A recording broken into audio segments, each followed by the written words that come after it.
I am Selma Daniel. I am a choreographer, making work exclusively for young audiences.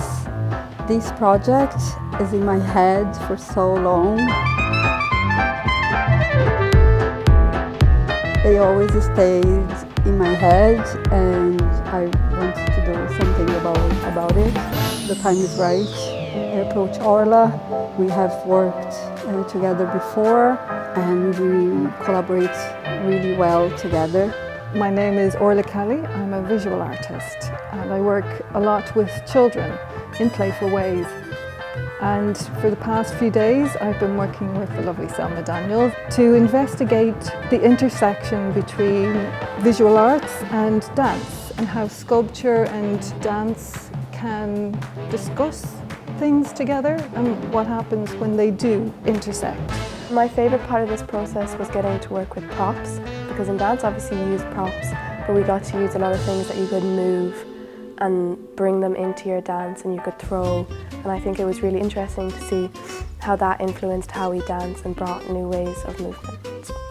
And our job has been as dancers to discover and tap into that childishness with the objects, with the space around us, with each other, trying to find like the curiosity and the urge to play when you're a kid and bringing that into a dance context. While we were working on the piece, there were some questions. What form would be interesting to do it?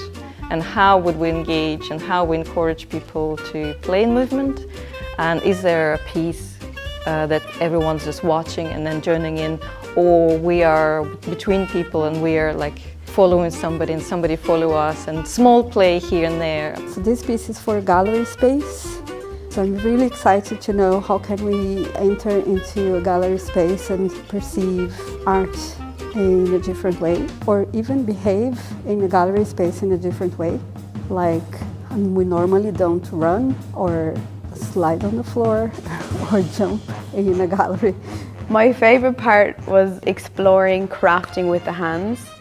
So our visual artist Orla brought in lots of crafting supplies and we created our own sculptures, and that was really fun to also exchange and connect with Kira a little bit more, and then to see how we can bring that into a dance context again. So it was our prop after we had created it, but the fact that we got to create it from scratch was something I haven't really done before, so it was like stage design. And again, brought back that inner child, because once you start creating the sculpture, you're like, ooh, how would I as a kid have created this and maybe moved with this now as a dancer? I think it's really easy to be a child, because I think people kind of stop because they feel it's appropriate to stop at a certain age, but I think everyone can always like link or come back to their inner child really easily, because it's a really natural part of everyone. So that was really fun to do that. So our conversation has had some really rich interactions, a lot of cross-disciplinary conversations of sculpture and dance, and what are both these art forms and how do they work together, and what happens when you put those two art forms together in a room.